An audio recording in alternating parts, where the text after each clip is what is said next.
नमस्कार बंधू भगिनींनो, आपल्या सगळ्यांचं सहर्ष स्वागत आहे स्वास्तिकम या माझ्या चॅनलवर।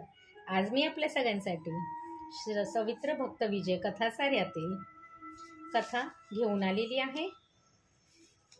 अध्याय 11, कबीराची कथा, वाण्यावर कृपा। गेल्या अध्यायात नामदेवाने गाय पुनः जिवंत केली व राजाने नामदेवाचे पाय धरले ही कथा आली आहे। आता पुढे कथा श्रवण करावी। नामदेव व ज्ञानदेव अनेक तीर्थे करीत करीत काशी क्षेत्री म्हणजे आनंदवनात आले। तेथेच ते 4 महिने राहिले। कबीर तेथेच राहत असे। त्या कबीराच्या घरी एकदा अनेक संत पाहुणे म्हणून आले। कबीर व त्याची पत्नी यांनी सर्वांना साष्टांग नमस्कार केला। त्यांना बसायला आसने नव्हती। तेव्हा कबीराने आपले उपाशीच निजलेले मूल होते त्याच्या अंगाखालील पोती काढून संतांना बसायला दिली। कबीर पत्नीला म्हणाला, या संतांना नैवेद्य म्हणून काहीतरी पदार्थ करावा। हो म्हणून पत्नी घरात पाहू लागली तो काही शिल्लक नव्हते। आता बाजारात जाऊन उधार म्हणून कोणी दिले तर धान्य आणता येईल असा विचार करून ती बाजारात गेली। ती मनात रामनाम घेत होती। बाजारातील बहुतेक दुकाने बंद झालेली होती। एक वाणी मात्र जागा होता। त्याच्याजवळ जाऊन तिने घरातील अडचण सांगून धान्य उसने द्यावयास विनविले। वाण्याने विचारले, तू कोणाची कोण आहेस? ओळखीशिवाय धान्य उसने कसे देणार? अविंद जातीत जन्माला आलेला महात्मा कबीर हे विष्णुभक्त माझे भ्रतार आहेत। घरी संत थांबले असतील तर तुम्ही धान्य देणार असाल तर कृपा करून लवकर द्या, म्हणजे आमचे सत्व राहील, कबीराच्या पत्नीने सांगितले।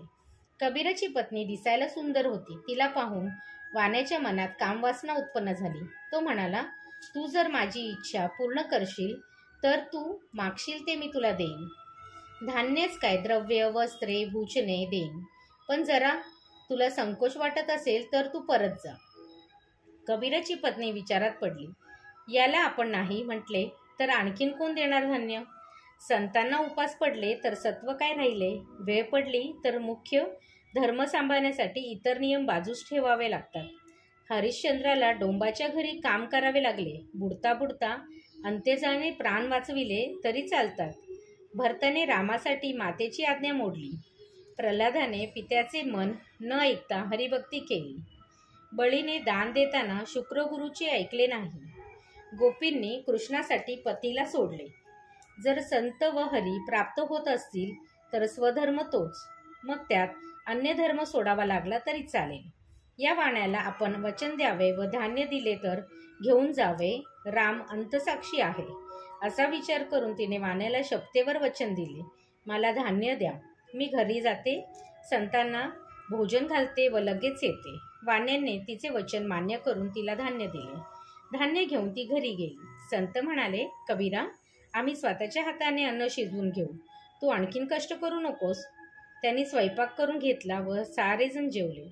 कबीराच्या पत्नीने कबीराला एका बाजूस बोलवले व म्हटले, नाथ, एकाच वाण्याने बाजारात उघडे होते, त्याने धान्य दिले, पण मी त्याची कामना पूर्ण करावी अशी अटीवर त्याला मी पुन्हा येते असे वचन देऊन अतिथी संतोषासाठी धान्य मागून आणले आहे, तेव्हा मला जायला परवानगी द्या। उशीर झाला तर दिवस उगवेल व वचनभंग होईल।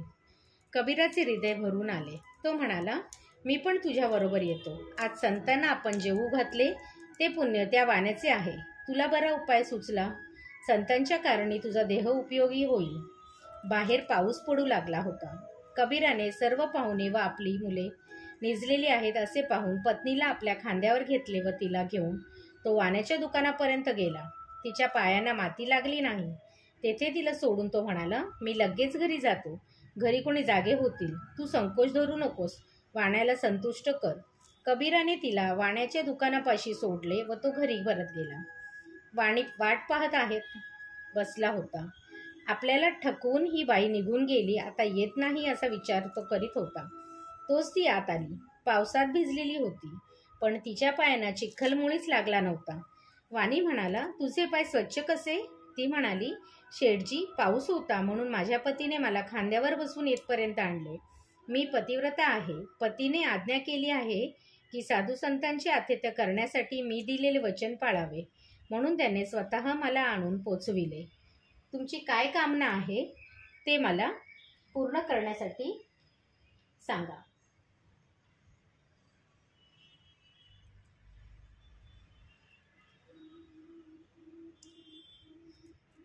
हे ऐकून वाणी अत्यंत लज्जित झाला. हाय हाय, आपण केवढे पाप करणार होतो. कबीर केवढा उदार आहे, विरक्त आहे. ही तर साक्षात जगन्माता आहे. धिक्कार असो मला, असे मनाशी म्हणून त्याने, माते, मला अज्ञ बालकाला क्षमा कर. माझा अपराध मानू नकोस. तुला मी अज्ञपणे छळले आहे, असे म्हणत तिच्या पुढे साष्टांग नमस्कार केला. ती म्हणाली, शेठजी, तुम्हाला पश्चाताप होत आहे म्हणजे तुमचे सर्व पाप शालन झाले आहे. तुमची व माझ्या पतीची भेट घडून आणते. वाणी उठला. त्याने तत्काळ ममत्वाचा त्याग केला. रजोगुण व तमोगुण सोडून सत्वगुणी झाला. दुकान सोडून दिले. कबीराच्या पत्नीसह तो भर पावसात मध्यरात्री कबीराच्या घरी आला व त्याच्या पायावर लोटांगण घालून रडू लागला.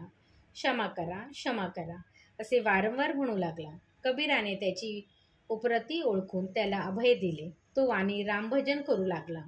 नामदेव व ज्ञानदेव यांच्या कानी कबीराची कीर्ती पडलीच होती. ते त्याला भेटण्यास गेले. कबीराने त्याला दृढ आलिंगन दिले. नामदेवाला म्हणाले, नामदेवा, मागील गोष्ट आठवते का? तू उद्धव आहेस व कबीर हा शुक आहे. तुम्ही भगवंताच्या आज्ञेवरून जन्म घेतला आहे. शिंपीत तुम्ही अवतार घेतला आहे. त्याने असे बोलताच त्यांना अंतरीची खूण पटली. ज्ञानदेव कबीराला म्हणाले, कबीरा, दक्षिणेत पंढरपूर येथे पुंडलिकाला भेटण्यासाठी आलेला भगवान विष्णू विठ्ठल रूपाने राहिला आहे. तुम्ही अवश्य तेथे यावे. त्यावेळी मी कार्तिकी एकादशीला अवश्य येईन, असे कबीराने त्यांना सांगितले. कबीराचा निरोप घेऊन नामदेव व ज्ञानदेव पुढील तीर्थयात्रेला निघाले. श्री विठ्ठल रखुमाई पर्णमस्तु. शुभम भवतु, शुभम भवतु, शुभम भवतु. विठ्ठल विठ्ठल जय हरी विठ्ठल, विठ्ठल विठ्ठल जय हरी. पुंडलिक वरदेव हरी विठ्ठल. श्री ज्ञानदेव तुकाराम पंढरीनाथ महाराज की जय.